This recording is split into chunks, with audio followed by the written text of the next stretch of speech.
Do you ever hear someone say, I saved $50,000 in 2 years, and your brain instantly does that polite little shutdown? Like, okay, sure, must be nice. Meanwhile, I'm staring at my bank app like it's a crime scene. I just got paid. I didn't even do anything crazy, and somehow my money still disappears like it's got plans I wasn't invited to. And $50,000, that number has a vibe. It sounds like something people with matching luggage sets do. Sounds like adult money, the kind of money you're supposed to have when you finally have life figured out. But if you're watching this, I'm guessing you've had that exact thought before. I want savings. I want breathing room.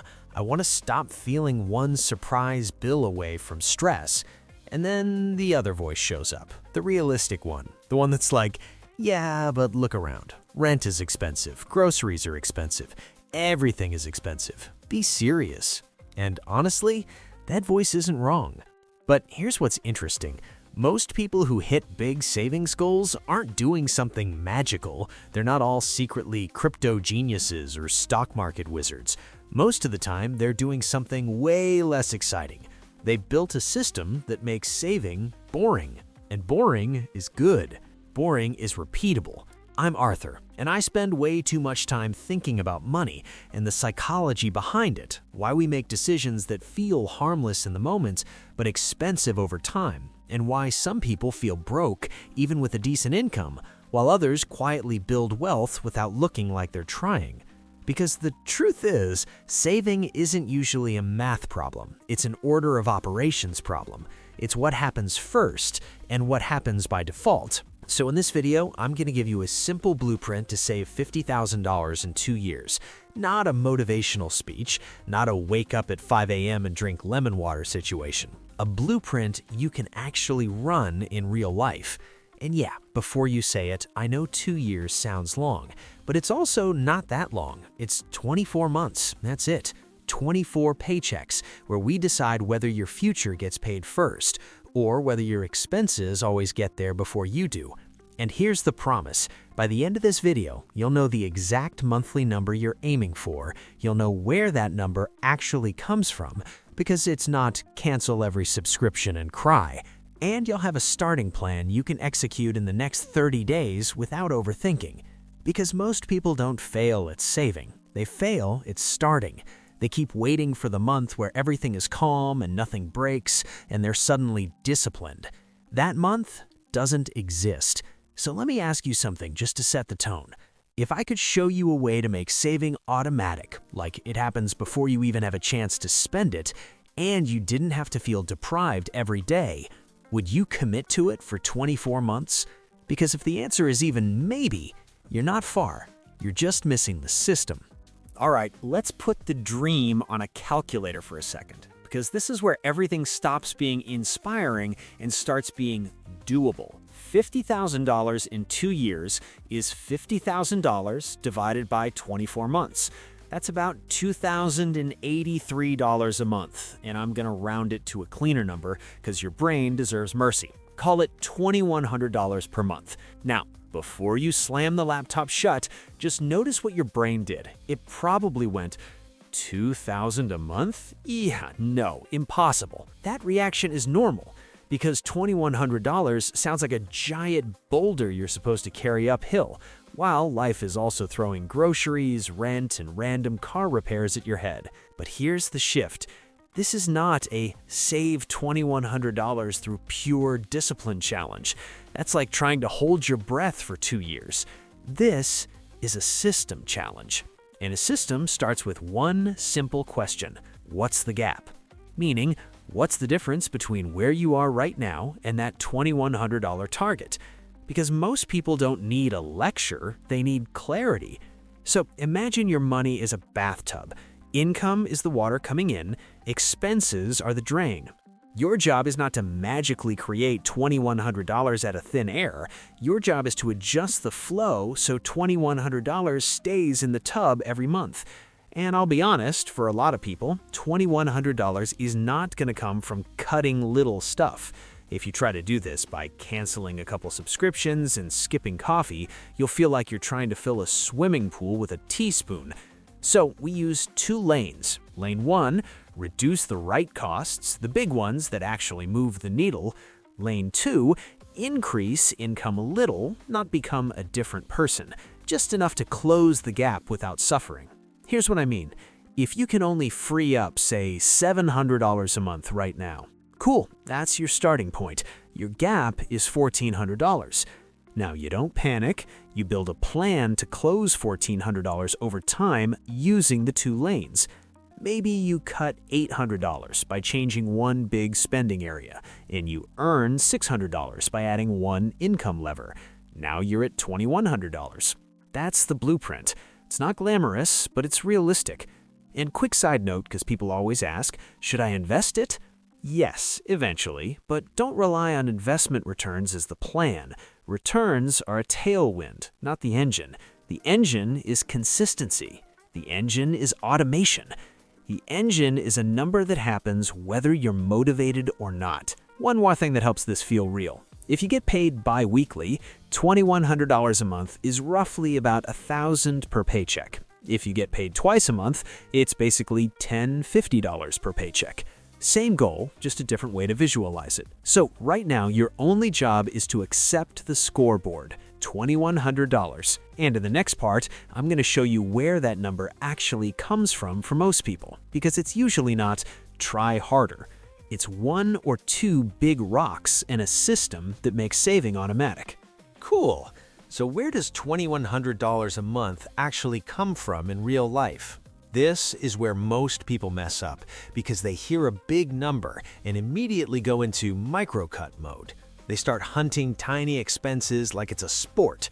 They cancel one app, they skip one coffee, they feel proud for 3 days. And then life happens and the whole thing collapses. That approach is like trying to move a couch by picking up the dust around it. Instead, you need 2 things: milestones your brain can feel, and big rocks that actually move the needle. First, milestones, because $50,000 is emotionally abstract. It's like staring at the horizon and hoping you get there faster by squinting. So we break it into checkpoints your brain can celebrate. Your first $5,000 is proof you're not bad with money. You're just building a system. Then $10,000 is where it starts feeling real. $25,000 is the halfway mark, massive momentum. And once you hit halfway, it's weirdly easier because now you're protecting something you already built. All right, now the big rocks. For almost everyone, the majority of spending sits in what I call the big 3: housing, transportation, food. Not because people are reckless, because those are the categories where normal life lives. And the reason this matters is simple. You're not looking for $50, $40 cuts. You're looking for 1 or 2 moves that free up hundreds, sometimes over $1,000, without you feeling like you're being punished. So here's the mindset. This is a 24-month plan, not forever. You're not redesigning your entire identity. You're running a 2-year mission. Housing examples. These are the most powerful, and yeah, usually the most annoying emotionally. Maybe you don't move tomorrow, but when your lease ends, you choose a place that's $300 to $500 cheaper. Or you do a roommate situation for a season. Or you negotiate. Or you move slightly farther out. It's not glamorous, but it can be the difference between I can't save and I can breathe. Transportation examples. If your car payment is heavy, it's basically a monthly subscription you can't cancel. Maybe the move is refinancing. Maybe it's downgrading. Maybe it's deciding, for 24 months, I drive the boring, reliable thing and I win. Or even just shopping insurance properly. People overpay there all the time. Food examples. This one is sneaky because it's not one big bill. It's death by convenience. Delivery, eating out, I'm tired, random coffees, snacks, all of it. The goal isn't to become a meal prep robot. It's to set a default, like 2 eating out days per week, everything else is groceries. That single rule can save a shocking amount of money without you thinking about it daily. So, here's the move. You pick one big 3 category to shift first. 1. Not all 3 at once, because going extreme in everything is how people quit. Pick the biggest rock, the one with the highest payoff, the one that creates real room. And then, once that rock moves, $2,100 stops feeling like a fantasy number and starts looking like a plan with actual pieces. Next, I'll show you how to make those pieces automatic, how to split the load between cuts and income, and how to lock it in so you don't drift back to zero. So now we've got the number, we've got the big rock, and you can almost feel the plan forming. But none of it matters if it depends on you waking up every month and being perfectly disciplined. Because let's be real, motivation is like a roommate who says they'll do the dishes and then disappears for 3 weeks. This is where the blueprint becomes a machine: automation and separation. First rule: the money moves on payday, not end of the month if there's anything left. Payday. The moment income lands, you siphon off the saving amount like it's a bill you owe your future. And I know people hate this because it feels restrictive, but it's actually the opposite. It's protective. It's you putting a fence around the money before life tramples it. Second rule: it goes to a separate place. If your savings sits in the same checking account where your rent comes out and your DoorDash charges hit and your "oops, I forgot I had a subscription" payments live, you're basically asking willpower to do security work 24/7. That's not fair. So you want at least 2 buckets: a goal account where the 50K is built, and a small buffer account, your emergency cushion, so one surprise expense doesn't force you to raid the goal and feel like you failed. Call it whatever you want: freedom fund, buffer, safety. I don't care. The point is, your plan needs shock absorbers. Now the next piece is what makes $2,100 realistic for normal humans: split the load. Most people won't find $2,100 from cutting alone without hating their life. And most people also won't earn an extra $2,100 overnight without burning out. So we split it. Here are 3 example splits that actually work: $1,200 cuts plus $900 income, $1,500 cuts plus $600 income, $900 cuts plus $1,200 income. Same destination, different route. And the trick is you don't have to solve all of it on day 1. You can ramp. Maybe month 1 you automate $800. Month 2 you push it to $1,200. Month 3 you add an income lever and bump to $1,600. The system grows as your gap closes. Now, one important warning: while you're building this, you cannot let your fixed monthly obligations quietly expand. That's the hidden killer. Because if your payment stack grows, new car payment, new phone payment, new only $49 a month situation, you're basically trying to fill a bathtub with the drain opening wider. So you need 2 lock-in rules. Rule 1: one in, one out. Any new monthly commitment requires removing an old one. No exceptions. If you can't replace something, you can't add it. Rule 2: redirect upgrades. Any raise, bonus, paid-off loan, or freed-up payment gets redirected into the goal automatically. You don't negotiate with it. You don't celebrate by spending it. You convert it into progress. Because that's how this becomes inevitable. Not emotional, not heroic, inevitable. And once the machine is running, the only job left is to keep it from drifting, which is exactly what we're going to cover next with the 30-day start plan, so you can get momentum without overthinking every step. All right, here's the 30-day start plan. This is the part that turns "I should do this" into "it's already happening." And I want you to hear this clearly. The goal of the first month is not to be perfect. The goal is to get the machine running. Day 1, the number. Open your Notes app and write 3 lines: your take-home pay per month, your essentials, housing, utilities, minimum debt payments, true non-negotiables, your current gap, what's left after those. That gap is your honest starting point. No shame, just reality. And then you write your target, $2,100 a month. Now you can see the distance. That distance is not a reason to quit, it's a design problem. Week 1, move one big rock. Pick one category from the big 3 where a change will actually matter.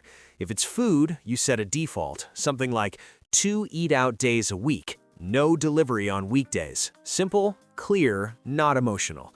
If it's transportation, you shop insurance, cut a payment, reduce usage, or start a downgrade plan. Even $200 or $300 here is huge.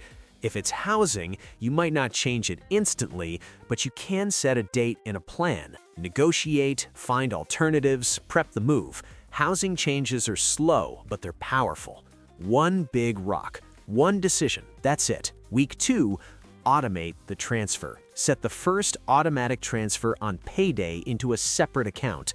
Not when I remember, not if there's money left. Payday. Even if it's $300, even if it's $500, start the habit in the correct direction. Future first. And if you can, set it as a percentage so it scales with your income, or set a calendar reminder once per month to increase it by a fixed amount. The point is, the number grows over time. Week 3, add one income lever. One, not 5 side hustles, one lever. Overtime, weekend work, freelance, selling a skill, a short-term gig, a job switch plan, something you can repeat without burning out. Your goal here is simple: create a reliable extra stream that closes part of the gap. Even a few hundred a month changes the whole plan. Week 4, lock it in. 2 rules for the next 20 months. 1 in, 1 out for monthly commitments. Any raise, bonus, or paid-off payment gets redirected to the goal automatically. Because this is where people fall off. They start strong, then lifestyle creep quietly eats the progress. You're not doing that. You're building a system, not a temporary mood. And here's the emotional truth underneath all of this. Saving $50,000 isn't just having money, it's buying space. It's buying options. It's the ability to handle life without panic. It's walking around with that quiet confidence that a surprise expense doesn't own you. So tonight, do one thing, just one. Set the first automatic transfer. Make it small if you need to, but make it real. Because once it's running, you're no longer hoping you'll become the kind of person who saves. You already are.